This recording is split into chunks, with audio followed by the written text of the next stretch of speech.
we're going to talk about fundraising as underestimated founder. I am so beyond thrilled to have Robbi, Katherine, and Anthony joining me, who was our winner from last year, and is also the Executive Director of Solace, one of the companies that she started at HackOut. I am Taylor McCaslin. I'm the HackOut co-organizer. I'm also an angel investor and product manager. So let's just dive right into this because we have a ton to get covered. So let's start with the first question of what is an underestimated founder? And it's really simple. It is a minority or marginalized community member. This term underestimated founder was popularized by Arlen Hamilton, which we'll talk about a bit later. But it's now pretty much caught on. It's a lot better than saying a minority founder. And generally, this is people of color, women, and LGBTQ plus individuals. And frankly, anybody who is not a cis, white, male, straight person. So those people already have a ton of privilege and power in communities and being able to raise money. However, underestimated founders don't have that same privilege. So that's really what I want to talk about today. We have this wonderful event, HackOut, where we are surrounded by purely LGBTQ people. We are a community of underestimated entrepreneurs ourselves, and we are here teaching each other and learning together so that we can get some of that privilege for ourselves. But what I find really interesting, see, I told you my animations are going to be really bad, is that they're beautiful. Underestimated founders are hidden gems because while we all have privilege, underestimated founders frequently use their privilege to champion their own underserved communities. And this to me is such a powerful mission. And I think, you know, when I look and think back at HackOut 2019 and what Robbi pitched Solace, it speaks exactly to this point that Robbi presented an idea for the trans community that otherwise would not have gotten built. And it takes people like Robbi who understand these problems in these communities and can build technology for them. So Robbi, I want to give you a chance to talk about your experience with Solace. Tell us a little bit about that journey of you pitching the idea in 2019. Yeah. So we gave our pitch, and it was a lot of fun to give. You know, it was just it felt like my most electrifying pitch. We were firing on all cylinders, and you know, after the event, we came back to Spokane, Washington, and you know, just kind of started to acclimate. And we realized that we had to make this product. Like, it was no longer like a choice that any of us had an active role in. And, you know, with any product, like, you're going to need to fundraise. And we took an extraordinarily unconventional path in creating a nonprofit out of HackOut, which really fit the product that we were making because, you know, we didn't want to try to monetize this. We didn't want to try to serve ads or anything. It was just too important. And so for us, our pathway was always going to be different, understandably so. But it was a challenge from day one. You know, there was, you know, some kind of like tangential hope of like, we're going to give this pitch and then someone's going to recognize us and cut us a big check. And it's just like, no, that's not what happened at all. And so we decided to launch a crowdfunding campaign, which was just brutally difficult. We launched about a month after the event. And at the time I had a decent like Facebook following because I previously ran for office. So we put out this really impassioned video, and we saw a lot of natural just kind of sharing, and that was kind of the marketing on our behalf. And we were thinking, oh my God, this is the moment. Like those other crowdfunding campaigns, it's just going to take off, go into the ether. NBC Out is going to cover us, The Advocate, and we raised $1,000 on our first day.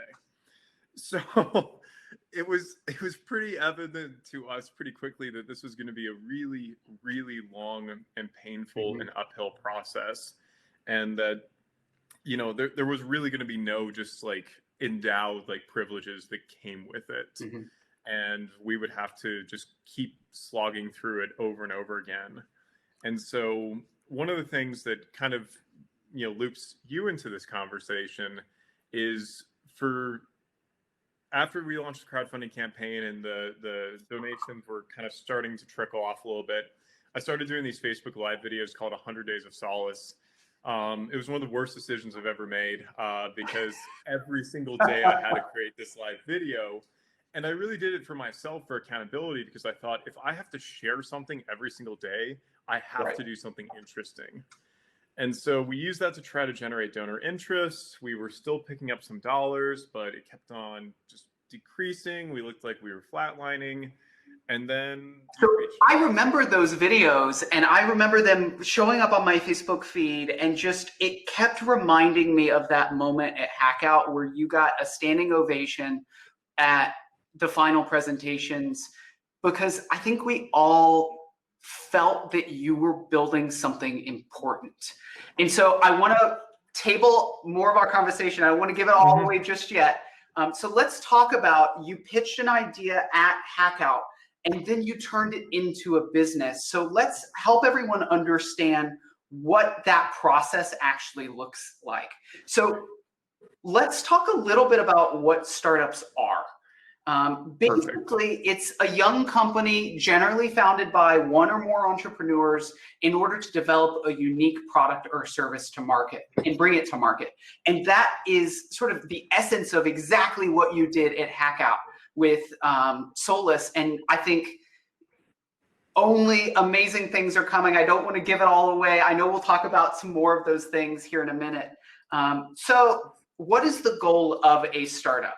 It is truly about fixing and solving a problem, ideally in a way that makes you money, so that you can just keep building the idea and continuing serving the community that you're building that for. But also, like, we got to pay the bills at the end of the day too. Yeah. And I think that's something that you can't get lost here. Like, you have put so much effort and time into building Solace, and that's at the cost of other things that you could have been doing. And I think this is one of those places where underestimated people don't get as much credit and don't get as much fundraising as they need to continue building and living their lives. And then finally, in many cases, startups help employ people. In fact, that's something that you have especially done with Solace. You and your team have actually continued past HackOut. So tell us a little bit about the team that you've got now. Yeah, so the team is myself in a FT capacity. It's my co-founder, Patrick, and then we just brought on a marketing director. Her name's Ellie.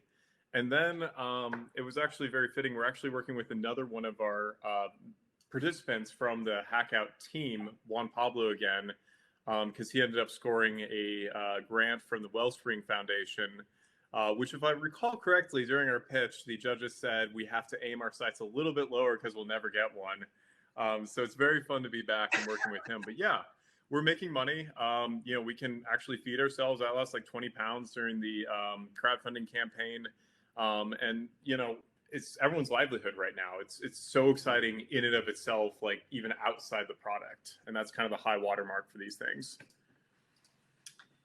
So you touch on one of the interesting pieces that not every startup succeeds. And I think this is something that if you're gonna do this startup journey, you've really got to understand that you don't just get to win. And in fact, in many cases, a lot of startups just burn out and fail.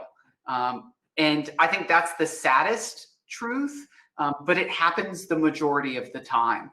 Of course, you can also pivot startups to be a lifestyle business. You don't have to build startups to make billions of dollars, even though that's nice if you can do it. Some people prefer to just stay in their community and make a nice living, not stressing about raising money and having 1,000 employees and IPOing and all of those things. So there are other outlets here. Now, with that said, there are M&A activities, which is mergers and acquisitions. So frequently, if you've found a lot of success, a company may want to buy you and roll you into their existing company. I know you've had some interesting opportunities and conversations about M&A, which we'll talk about here in a bit. And then also, like, you can also go an IPO, have an initial public offering, which is to become a public company that's traded on the stock market. All of these are valid options, and you kind of don't know which one you're going to end up with when you're starting the whole thing. It really depends on how you're building and creating all of your technology. We'll talk a bit about how do you maybe win this game here in a little bit. So let's jump forward a little and talk about what are you trying to do when you're building a company. Part of starting a startup is actually establishing a product and launching it to market. And this is part of the innovation cycle. You maybe have seen this kind of curve where basically when you introduce a new technology, you're trying to pull some early innovators and early adopters to use it to validate that what you've got is working. You've then got to leap over what we call the chasm, which is basically getting it right enough that people understand what you're doing and want to use it at scale, and then growing into the later stage majority of people. And if we just plot what this kind of looks like, you start with an idea that's really cutting edge, that's new, that you don't expect a lot of people to use. You quickly iterate on it. You then prototype out what an actual product or service might be. You then work on it to find a product market fit, which is basically where someone finally says, yeah, this is something that I want to actually use and maybe even pay for. And then when you get into the later stages, it's really about growth. Grow as fast as you can. And eventually that leads you towards an exit or an IPO event. So I want to chat a bit about your experience at HackOut. So you started HackOut with this idea of what Solace was, and then you had to sort of navigate this prototype and product market fit conversation. How did that go? Like, was that something that like it just happened automatically, or was there a lot of work behind it? It was a ton of work. So we walked in there with a semblance of an idea, really just kind of the problem statement. Mm-hmm. And beyond that, it was just everyone else kind of like putting together the data and figuring out like what kind of product would actually like pull this together and, you know, make it worthwhile. And so for us, like, you know, you see on this graph, like the idea and the prototype, we got a little bit into the fine product / market fit stage, but we didn't cross the chasm, you know, if you will, mm-hmm. during HackOut itself. It took us actually 8 months to make that leap. So it's a small plot point there, but it's the biggest thing that any startup does. So 8 months of work and you still didn't get there. And I think this actually is a great tee up to the next point, that once you actually get to having a product, you then have to actually go and launch it. And unfortunately, it's not free. It costs money to build these companies. When we're building technology, we have to pay for servers. We have the cost of our own labor or labor that we have to go and employ. It's not free. So give us a little sneak peek. How much has it taken to get Solace off the ground? Yeah. So it we set our sights on about an $80,000 crowdfunding campaign, and the big thing we were trying to do was build a runway. Mm-hmm. And so the thought was that once myself and my co-founder flipped to full time, we said sayonara to our old jobs. We would have X number of months to be able to work confidently without worrying about how we were going to pay our rent. That's not what happened. We made the jump way early. And by the time we had a product launch, we had $800 in our bank account between 2 people for a full-time salary. So we really took it down to the wire. Our biggest costs were our personal time. And I think that's something that founders, especially underestimated founders, get a lot of flack for. It's like, why can't you just like starve in the garage and like work on this? And it's like, I've done that for 6 months and it's killing me. I need money to be able to pay my rent and feed myself. Mm-hmm. And so the core of our fundraising was for staff costs. And then we did partner with another firm, Crowdbotics. They have worked with us just kind of hand in glove since the start. And the actual dev cost to finish off Solace is only about $2,600. $2,600. So I think this is a really important conversation, because You've hit on a real point of privilege that we should talk about, that when you look at these successful companies like Amazon, Google, Apple, you always hear the story that, yeah, they started in their parents' garage and built this giant multi-billion-dollar company. But what a lot of people don't know is that those people, those founders, were largely given large sums of money by their parents to help jumpstart those companies, on the order of magnitude of hundreds of thousands of dollars to get started. And we as underprivileged people, we don't have that access. We don't come from privilege with tons and tons of money, and where our parents can pay for our rent or give us $100,000 to launch our startup. That's not what we have, which is why we have to stick together and really build this. Now, you hit on a really interesting topic about crowdfunding, because what I think is fascinating is that there's this misconception that money only comes from one place, and that's investors. And that's frankly not true. There's an entire class of people who are interested to give money and or resources to help get ideas off the ground. And so I want to just quickly look at all of the different options on the table. And you'll notice crowdfunding is not here. It's a relatively new kind of funding. But basically, you've got the option to fund it yourself. And in fact, many entrepreneurs put their own blood, sweat, money, and tears into their companies trying to get it off the ground. And like you mentioned, you can do it for a short period of time, but it's really not a way of life. Starting companies is hard. You can also do things like bring on a co-founder to help spread that effort and spread that cost burden onto other people. Then you've got this, what we call friends and family, of people who are willing to back you, even if it's a couple $100s, or in the case of some people, hundreds of thousands of dollars. You can get access to money without ever having to go do formal raises. You've then got people like me that do angel investment. There is a whole lot of legal stuff about what you can and can't invest in and what it means to be an accredited investor.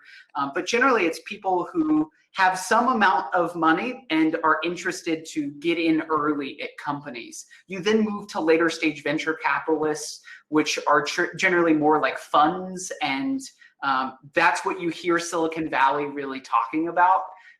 You've also got early employees who may sign on and say, you know, rather than a paycheck, I'll take equity in a company, and help sort of get in the trench with you and build out your companies.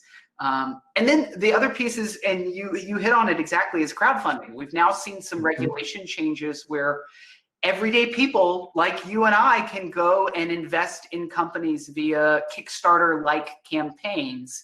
And so tell us a little bit about this, because you had a lot of success with your crowdfunding campaign.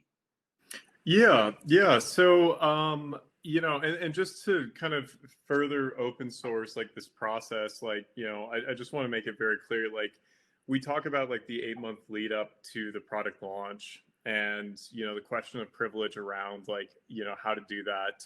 I'm lucky to have my own for-profit development firm, so I use that to float a little bit, but I put about 20 grand on credit to pay for my own rent and things like that, and I am still paying for it dearly. So when you think about self-funding, really think about it, because you are taking a hedge on your future success, but it may not pan out. I have driven many startups into the ground.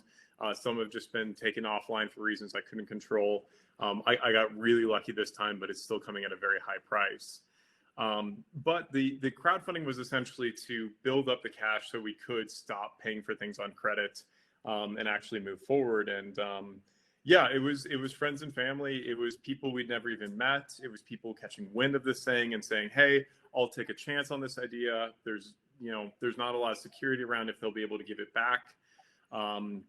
And then that's really where you came into the picture, because we were just not picking up any donations. I was making impassioned plea after impassioned plea. And then you reached out to make since Solace is a nonprofit, a donation and a matching campaign. And that fired us up back again. And I don't know. I don't know if you've got any like particular insights in that moment. I know it was formative for us, because then we could put on our resume talking to funders or grants or things like this, like Product Trust Investment has backed us. Like we are vetted, and that was huge for us. So you've set me up perfectly to talk about the surprise that I have for you. So Robbi mentioned Product Trust Investments, which is the angel investing company that I started. And I actually started that because of Robbi's pitch at HackOut. I remember sitting in the audience as a co-organizer and was so deeply moved by Robbi's presentation that it made me realize I am tired of people who don't get the funding that they need to launch products that must exist.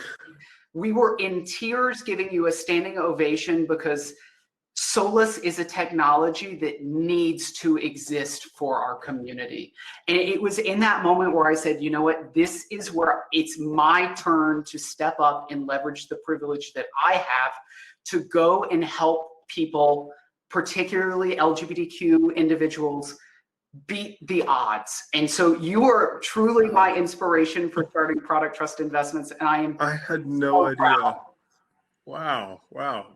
Damn it, Taylor. I know. I'm not crying. You're crying. Wow. So this is what I mean when I say that underestimated people are the ones who are doing the work. We are the people who are helping shine the light and lead the way for other people in our community. And I think that is so important for us. And what I'm really excited to talk about here in a little bit is more about what's next for Solace, because Solace was just the start, and I continue to just fully be in awe of everything that you're working on because it doesn't stop. And this, frankly, proves my point that when you invest in underestimated founders, you are investing in the future of communities. And Robbi, your tagline for Solace gets it right. We talk about how it gets better, and you are really showing how it gets better. And I think that I'm in awe of you and everything that you do, and for the fan community. Thank you. Thank you. You're too kind. Thank you. And just before we fully pivot in that truly speaks to the connection of these types of events. And so, yeah, I mean, we'll fully unveil your other involvement in the next steps that we're working on right now. But I mean, the partnership I've gotten a chance to forge with you, I mean, it's been the most remarkable thing. So that's the real magic of HackOut. Like, you know, first place or just participating, it's the connections you make along the way. Okay, so I want to keep us moving because I know we still have so much more we want to share with everyone. Yeah. So there are tons of different types of funding. There is no single path to how you find success. And in fact, there's this great graphic that oddly is out of Denmark that shows how you kind of cobble together different types of funding depending on what stage you're at as a company, frankly, where you can get the money from, who you can convince to get on board with you. And I think this is one of the misconceptions about these startups that grow fast and have exits and IPOs is it makes it seem like there's only one path, but truly every company is unique and different in the way that they've found money, found success, gone bankrupt, spun up a different company, gotten more money. It's always a complete and total mess. And I think that it's really unappreciated and not many people talk about it a lot. So know that there is not one single path, and that regardless of how your experience is going, there are tons of options. So I want to press us on here.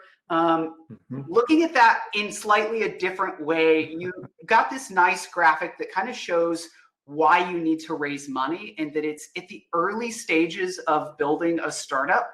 You're actually spending money rather than making money. You are actually going negative in your revenue because you're investing in building a new technology. And ideally, if it all works out, you then break even and then hopefully start to make money. Again, like we talked about, like, you kind of don't know. It's a bet in many ways. Startups are a gamble.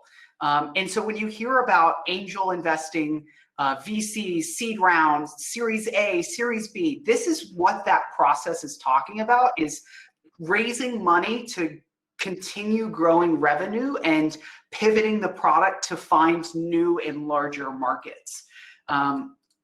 So I do want to quickly touch on how much money are we talking about?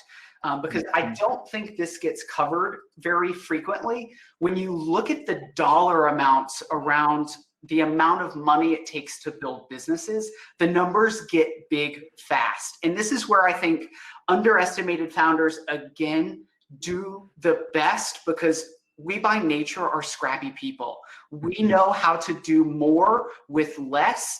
And I think that's where, if we invested in underestimated people the way that we do in privileged folks, the returns and the technologies that we would bring to market would truly change the face of our communities. And that is what I think is so important, that we have to invest further in. So you mentioned earlier, you launched Solace with $2,600 to build the mobile app. That is barely even registered in the angel funding model that most companies take to even start working on a project. Yeah. So it was a complex and tricky relationship to manage. Essentially, so I'm a front end developer, so I can build what people see, but I can't build what people actually do. So we knew we needed some help on that, and so I reached out to this firm and just kind of got cozy with them over the months, and trialed a different project with them for a client project, and just got that connection. And then when I showed them what Solace was, I bet on the fact that I said, we are going to rack up an immense amount of PR around this. And so if you can subsidize the hours up front, we will mention your name in every single public speaking opportunity that we get. Folks, that is crowdbotics.com. Go check them out. They're wonderful. And truly, they're great at software, but that's how we pulled it off. And we also kept the feature set of Solace so specific that it allowed us to hone in on that. And it took us a few iterations to get to the full product that we had pitched at HackOut. So it was definitely done at kind of different intervals. And that's kind of how that one worked. You're speaking exactly to what I think is the magic for building a successful startup. Is you take an idea, you do whatever it takes to execute well. You find a market that wants that technology and a strategy that works to build a business that can actually function and make money. And then you go out and raise and ideally start to make revenue. So this is kind of the model. And what I love about it is that Robbi is doing all of these things and doing it much earlier than you would expect a lot of companies to do it. And I think this is where being underestimated actually is a superpower, because Robbi already had the strategy, the market, and the idea, because you are that community. You understand the needs of that. So you get to shortcut a lot of hard work that, frankly, many startups never even get past. So I want everyone to take away from this call that your experiences in your communities is exactly what you need to succeed and to build companies that impact your communities. And that is truly what the spirit of HackOut is all about. So I do want to touch a little bit on your next project, Bliss. Tell us a little bit about it while I pull up your documents. Yeah, so kind of fast forwarding through the last year, like, we've built this platform. We are starting to generate revenue. We don't share the exact user number of Solace out of concerns for privacy. But proportionally speaking, like trans compared to the general population, we're growing at the same rate of Instagram. Wait, so can you say that again for me? We are growing at the same rate as Instagram. Okay, y'all. Speaking. That is crazy. That is insane. We're talking about a community that is largely underestimated and marginalized, and yet it is driving growth that rivals Instagram. It's absolutely spectacular. And so we've got this massive user base, coverage in all 50 states. We've got our expansion into future countries. But going back to the original HackOut pitch, part of my pitch is saying that there are three problems that impact this community. One is a lack of information and resources, and then one is the financial burden. And so the Solace pitch goes all in on the information problem, but Bliss is what we're doing to take a run at the financial problem of transition. And so what's different about this go around is that we've got a few things in our advantages corner. We do have a really proven track record with the market. So we have that early confidence. We've got key insights that no one else has, and we have people that revere our product. But Bliss is very different because it's for profit. And so with Solace, it's all grants, it's all donations. We have a subscription service that brings in a little bit of revenue. But Bliss is a financial product that essentially allows people to save up for their respective transition goals, move them into like high velocity savings vehicles, and augment how fast they can save up for these goals. And the namesake of Bliss goes back to this idea that once you reach these transition goals, you'll get this push notification saying that you've done it. And if you know anything about this community, that truly is a moment of bliss. And so, yeah, this week we just talked to a venture capital firm, and I am really hopeful we get that deal. Okay, so to make sure I've got this right, basically, Bliss allows transgender people to leverage investment accounts to save and grow money to pay for their transition? Correct. So it's a quick swap in terms of, you're stashing your money away, throw it in these high yield accounts, and then pull it back when you're ready.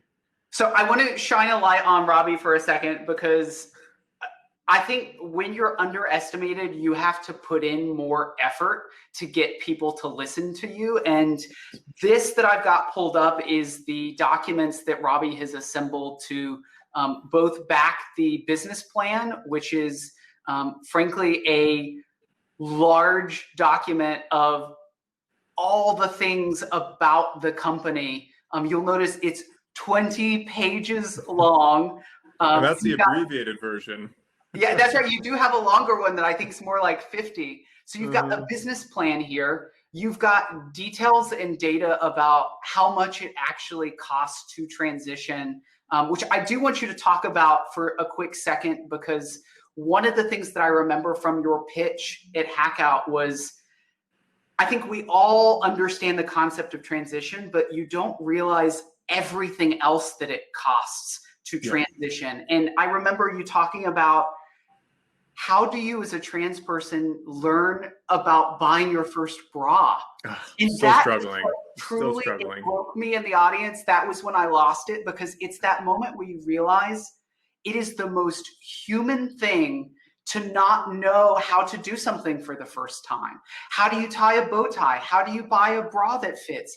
All of these things that are just so difficult. And that is what Solace has helped do. So talk a little bit about what it costs to transition, because these numbers blew my mind. Yeah. So the way to think about it is like Solace allows the user to spell out what they want to do, and then Bliss spells out the financial costs. So we have a lot of medical costs in this community, the vast majority which are not covered by insurance. And if they are covered, it's usually a fight. It's incredibly arduous to get it done. I know for myself, one of my goals is electrolysis. I call it Cinderella syndrome when I'm showing a little gray on my face because I'm turning into a pumpkin. But that's never going to be covered by insurance. But like the cost of updating my entire wardrobe when I came out, oh my God, that was so expensive. Or flipping over, my legal documents. And luckily I didn't have a legal fight, but in a less awesome state to be in, if you will, you might have to retain an attorney, and that's going to just keep on stacking it up. And so, there's different ways for people to get this done. Some have access to really top tier benefits, but there's a lot of hidden costs that will follow you. I mean, I remember when I started HRT, I was just like, oh, perfect, insurance is going to cover that. And then I read into HRT, and it's like, oh, this could nuke my fertility. I want to be a parent someday. So now I have to preserve this, and that's not being covered by insurance. And so a lot of it starts getting out of pocket really quickly. So for us, our estimation comes out to about 150 grand per person over a 7-year period. But even then, you've got a lot of forever costs baked into it that, always catch up on you. I'm still shell shocked at the fact that a bra costs $70. I can't comprehend that. It frustrates me. And I think this is one where because you understand this community and are part of it, you have found a need that how do you help someone save $150,000? And then you've found a way to basically turn around and say, hey, banking companies, there's a need here that's completely and totally underserved and is frankly like a very real business opportunity. And I say that in the most loving and important way. I'm not talking about pillaging and making money. I'm talking about serving people. And I think that is something that underestimated founders understand, that we are not looking to pillage our communities. We are looking to build technologies that are needed and necessary that no one else is willing to build for us. So damn it, we're gonna do it ourselves. And one of the lines that I've been using as we've pitched to these venture capital firms and these high up investors is, it's almost, I will throw it out though. I'll just be like, I'm excited to generate everyone a return on investment in this room, but I'm much more interested in saving lives and getting back to that. So I'd rather get a deal done so I can focus on what I actually care about in this lifetime. And just as like a pitching strategy, like I feel like that has resonance because that fixates that I am focused on the problem above all else, and the money is kind of incidental. Like I have a strong grip on like what the finances are, but like the reason people invest is because they see that just bleeding through passion, and they see that you're fixated on the problem. It always goes back to the problem. And so Bliss is taking aim at another problem, and we're congruently trying to solve the problem of how trans people get funded in this space, which is crazy because there's like one company that's VC backed right now, not ours, and there's more of us out there. I know that much. So I'm trying not to tear up because in my heart, I'm a product person. I love building products that help people solve a need, and this is exactly what inspired me in your pitch in 2019 was that you were building these technologies because they need to exist, and that is like the fundamental part of why I'm a product manager and why you have inspired me to want to help people like you build these technologies that no one else is going to build for us. Sorry. No, I'm so deeply moved, and that's the thing that gets you through the hard nights, and that's the thing that gets you through the gauntlet of fundraising. Like, I have had so many near misses with being bankrupt at this point and my livelihood going up in smoke, but like I fell in love with making something that would make life a little bit better. And that's what compels us every step of the way. That's really the magic in being underrepresented or underestimated, because you have to prove to others why this matters so much. And so, like, there was no better demonstration for Solace or Bliss than putting my own life and livelihood on the line to demonstrate why this is so important. And so, these are the things that will stay with people. And one of the things that I've told a lot of groups and a lot of people, and I've even harped in these, different sessions, is that people will rarely remember what you said exactly, but be damn sure they'll remember what they felt. And so, yeah, we all feel something with this and this collective ownership over this. And, we're trying to crack this next problem and just open source it. That's my biggest hope, because there's more Solaces out there. They deserve to be seen. So everyone, I hope you are seeing what has inspired me and Robbi. I think Robbi nailed it right there, that there are more people, there are more companies like Robbi and Solace that is exactly why we're here today. So you kind of cue us up to get back on track so that I stop crying. How you stand out in tech, and I think you've hit it exactly. If you can build something that moves somebody, that is how you win. And I think this is where tech gets this wrong a lot of the time. It's today really viewed that you want to be leveraging the latest buzzword, blockchain, AI, machine learning, cyber, cryptocurrency, space, Mars, rockets, to get a funded company. You want to be highly valuated. You want to grow rapidly. And those things are not worth it if you're not actually doing something important. So I actually want to challenge this idea a lot and say that it's not the hot tech. It's not being highly valued. It's about solving real problems. And that is what you have hit on the head with Solace, is that you're building a technology that needs to exist because it solves an actual person's problems. And when you can do that, when there's no other technology that's doing it, you're building something that truly impacts and changes a person's life. And I fundamentally believe that when you do that, growth comes naturally and you don't have to work to try to do it. So this kind of wraps up our section. Before I move on to some resources, anything else that you want to say? Yeah, I just want to throw in a quick plug, and so I'm sure there might be some time to take some questions. I'm happy to get into the nitty-gritty with anybody about the very practical steps from point A to point B on how to get that early financing, how we got intro to some VCs. I know there's a lot of questions around that, and sometimes it feels nebulous. My playbook is totally open. By participating in HackOut, like, you'll get all my secrets. So I'll drop in the chat that page that we pulled up. That is the totality of Bliss's investor package. So feel free to rip that off or use that as a reference document. The other thing, and this is just kind of a quick plug, I posted in the Recruiting 20 channel. We are launching another product next week. It's Clarity. It's a third kind of smaller product. And with that is an open invitation for people to participate in that post HackOut, so you can further see what this process looks like.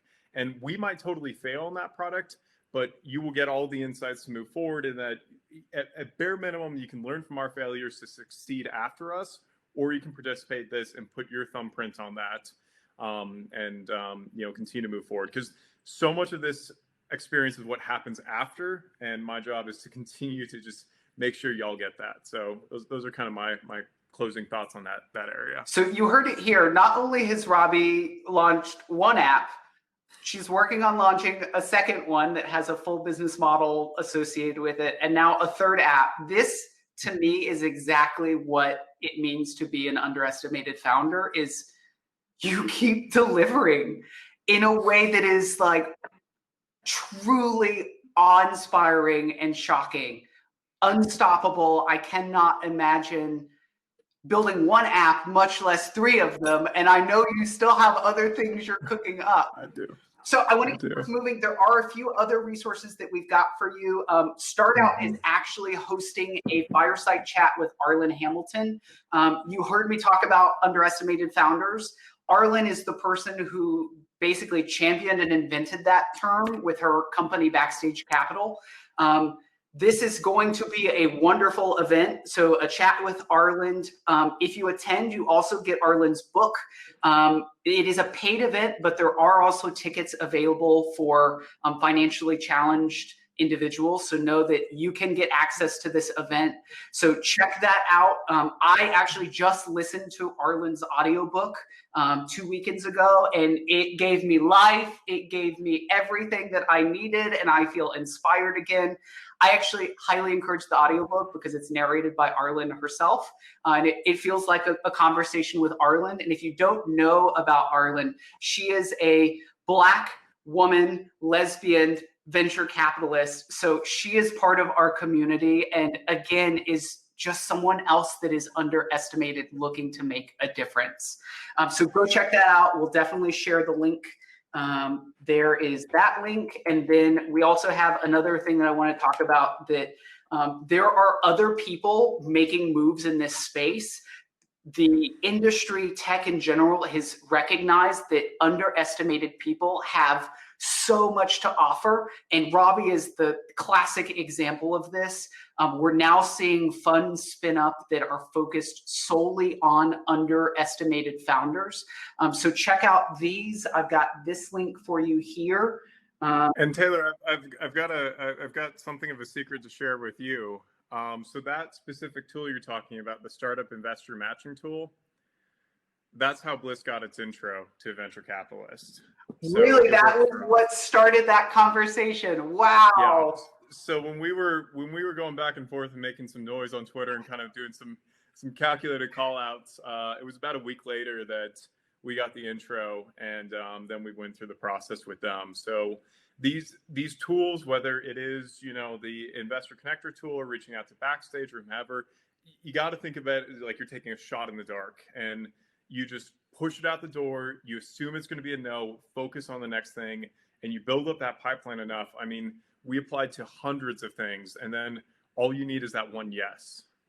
So you could not have queued this up any better. One of my favorite quotes from Arlen's book is exactly that you can hear 99 no's in your 100 asks to get to that one yes. And this is, I think, one of the hardest parts of starting up and starting out, is that you're gonna get told no, and you can't accept no. You have to keep going. So with that, that is our presentation. We're going to invite whoever to come up and ask us questions. We are here to spill the tea, to give you honest answers. So click the share video request and we'll promote you to ask your questions. Let's see, it looks like we've got Sarah Anderson. Hi, Sarah. Hi, Sarah. hello from Austin. Thank you guys for sharing your stories. I know I wasn't the only person tearing up. It's just amazing to hear your journey and your honesty too about thinking about quitting your job too soon, because that's about where I am right now, and I'm ready to run out the door, but I'm like, don't do that. But my question is, I'm in a very early stage of my own company, and I've heard that sometimes doing crowd fundraising can put you at risk later when you go to more institutional investors. I've had other people say that isn't true. Have you guys heard that? Is there any truth to that? Just briefly speaking to my own experience, and then Taylor will be able to answer it. We crowdfunded as a nonprofit, and so we didn't have to worry about equity, and that's why we could do that. But what that looks like in a for-profit space, Taylor, do you have any insights? Yeah, so we skipped all of the stuff about equity, which is a really important topic. Basically, when you're doing a crowdfunding campaign, or really any raising of money for a for-profit company, you're not just getting money for free. Investors are looking to invest and get equity in a company. So what you have to be careful of is when you're doing crowdfunding, it's very common for founders, because they're not familiar with how the game works, that they'll give away 50% of their company in equity for, let's say, $10,000 in a crowdfunding campaign. And $10,000 is not worth 50% of your company. So you have to be careful with the way that you structure that. And that is really how you get yourselves into tough situations. If you find success, then you've only got 50% of your equity to actually go and raise real big numbers like we saw earlier. So that's where you've got to be really careful. I will say, I'm not a lawyer, consult lawyers as you're looking at equity, but that's the TLDR of it. That totally makes sense. Thank you so much. I appreciate it. Absolutely. Let's Thank add, you. looks like we've got Tatiana. Maybe. Let's try Steph. I think when I click accept, y'all get like permission to see it. Like I can't just promote y'all. If y'all end up joining, we'll take your questions. Let's see, we've got Pavel. Where are y'all all at? Yeah, let me sift through the comments and see if there's any questions in there. Oh, here we go. Desmond. Hi. I have a quick question that's kind of related to the subject. I did ask it in the chat as well, but I think that we were busy crying, so it's okay. But okay, so one of the things I've been looking to, I work at a corporate company, a very secure place, but I'm looking to make a transition. Taylor and you and I have talked about this a lot. And one of the things I want to do is go to a startup, but something I'm scared about is that a lot of I don't have the background or like the savings to be able to like say, yes, I can take equity. Is that always the case with early stage startups? Are there other ways of payment? Like, I guess I just don't know how to necessarily navigate that world. Does that make sense? Yeah, the thing that I always encourage people to think about is that compensation is not just money or equity. There are so many things that you can get compensation for, whether that be time off, whether that be your name on the website, a co-founder title, bigger titles just in general. So I think you really have to think about what is your financial situation? Where's the company at? Like if it's someone who's just paying out of their own pocket, like they're not going to be able to offer you a salary. I think there's one where you two have a frank conversation of, can I do this full time? One of the things that I do, I have not quit my day job. I have a day job as a product manager at a very large technology company. I run my angel investment fund by night, and I organize hackathons on the weekends. So be thoughtful about like what that mix looks like. And I generally like to say, don't put all your eggs in one basket, especially the startup basket, because it's a big risk. Yeah. And I just want to build on that point. For the first 6-8 months, however long it was of Solace, my co-founder and I, we kept our jobs. And that practically made a lot of sense. We had only work in the evenings, about like 5 to 10, like every single night. And one of the things that people don't talk about in this space is like, you deal with other people kind of like looking down on you when you do that. Because like, oh, like this is kind of your cutesy little startup. This is a side project. Block those voices out. Like if you're in a place where it's just like the evenings only work for you to join a startup, keep doing it. Just as valid as going FTE 8 to 5. So yeah. Thank you. That was super helpful. Yeah. Absolutely. Thank you, Desmond, for the question. Looks like we've got one more. Justin? Me? Yep. Hey. There we go. How you doing? Hi, Justin. So I'm a serial entrepreneur. I've raised money. I've lost money. I've sold companies. I'm a recovering trial lawyer. I've done a bunch. Find a good law firm and attorney about the equity question. It's critical, and make sure you work with things like convertible notes, which are fantastic. For the platform that you shared with us in today's presentation, which is new to me, and it's a pleasant surprise to see new things like that. What type of metrics are you all looking at? There's this community looking at when it comes to milestones and achievements, whether it be users or MRR, things, traditional milestones that investors typically look at, particularly when you're pre-revenue. Yeah, I know for us, the thing that we're leaning heavy into is our active users. So how many people are using our respective services? And what's interesting for us is that we've got these two apps, and so one just informs the other. So we really go all in on that and saying we have this extremely well-qualified group of people. They're not aggregated anywhere else. And if presented with this opportunity, we have a chance to make a significant return on investment. So for us, it's user count, and that feels pretty consistent with most software. Yeah, I would say in general, I don't think there is ever any one metric that is the sole thing. It is whatever demonstrates that you are solving a problem and that you're doing it in a way that someone's willing to pay for it. If you can answer those two things, that is really what particularly early stage investors are looking for. We want to make sure you understand the problem. And this goes back to the section that I shared. There it goes. That I think the model for success is any one of these things. Even if you don't have funding or revenue, if you have a great idea with great execution and great strategy, that makes up for it. Whereas if you maybe don't have the best execution because maybe you don't have a lot of funding, but you've got a killer strategy and the idea is phenomenal, like that mix is just as valid. So this kind of feels like a kitschy formula, but it does work. You need to add all of these things together. And if you're weak in one area, be stronger in another area. And that is how I would go about choosing the metrics that you share with a company. I know Robbi and I have talked a lot about, as she's pitching this idea to formal VCs, how do you prove that a community that a lot of people don't understand the size or the scale of, or that maybe a small percentage of the population, but then Robbi comes in and shows that even if it's a small number percentage-wise, the cost and the amount of money that trans people are trying to save is far, far different than anyone else. In fact, I think we use the term that, like, for most people, it's a mortgage. For you, it's investing actually in your transition. And if you think about that in that model, like, that's how you start thinking about what metrics will resonate. Yeah, that does make a lot of sense. It certainly also depends on the audience.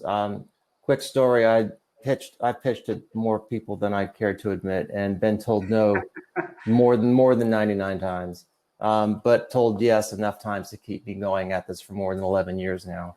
So I'm crazy enough to be one of those serial entrepreneurs. But I was in a room full of what I call male, pale, and stale people. Not stale in that they were old, but stale in their way of thinking. And I live in Richmond, Virginia. So we're talking capital of the Confederacy. People's minds don't change until they're 6 feet under.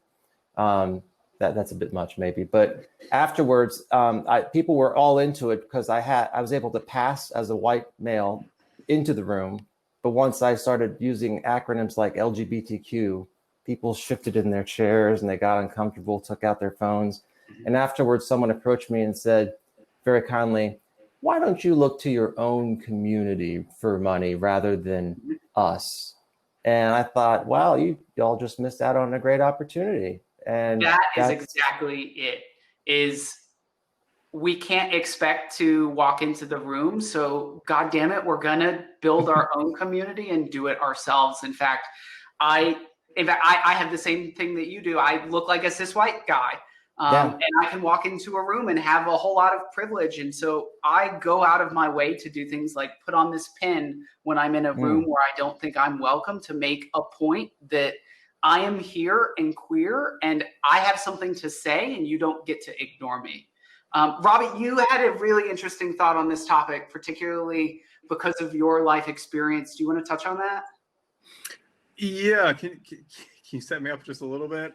You being a trans person and actually having experienced both sides of this. Yeah. So I've been doing startups for a hot minute too. And yeah, I know how easy the life is when, you fit the kind of super majority, if you will, or super privilege, kind of the reverse of intersectionality, if you will. And yeah, it was so easy. I was 19. I was cutting deals in boardrooms in the high towers of Seattle. And, now I am praying that I can afford my rent every month. And, it's interesting to see that seismic difference. So I think finding people that acknowledge that it's a bit more of an uphill climb is important, because they get it. And it's hard to teach people that right out of the gates. And so that's where some of those no's come to me, because I have to just recognize that some people they need more time to understand. And so it's cold comfort, but it's at least solace. Well, also, you don't want people necessarily who are part of your investment portfolio who don't believe in you and your idea and your ability to execute, because they're the wrong investors. Not all money's green. And that's the hope. Ideas are special. Money is pretty common in the scheme of things. Mm-hmm. So we are at time. Thank you so much for your questions. Robbi, I can't say enough. Thank you for sharing all of your wisdom. And truly, I can't wait to see what's next for you. Thank you. And I do want to close out on this point. And even if people are, navigating away, that's fine in my book. I just want to say, like, emphatically, like, I started Solace my key performance metric is that it made one person's life better. And I just can't thank you enough for being so supportive throughout this whole thing. You have dealt with my despondent texts late at night. You have helped coach me through some of the hardest moments I have faced as an entrepreneur. And I just want to take this moment to congratulate you because, like, in terms of fulfilling that mission that I set out to do, you've done it. And thank you. And I will be forever grateful for that. So, Robbi, you were doing the work. I take no credit in anything. I'm just thrilled to have been part of this journey and to have been able to help even the smallest bit. Like you say, you are how it gets better, and you're proving it every single day. well, to the next steps, my friend. I'll see you in the boardroom. All right, everyone. Thanks. We're going to go have a cry. Bye, everyone. Thanks for joining us.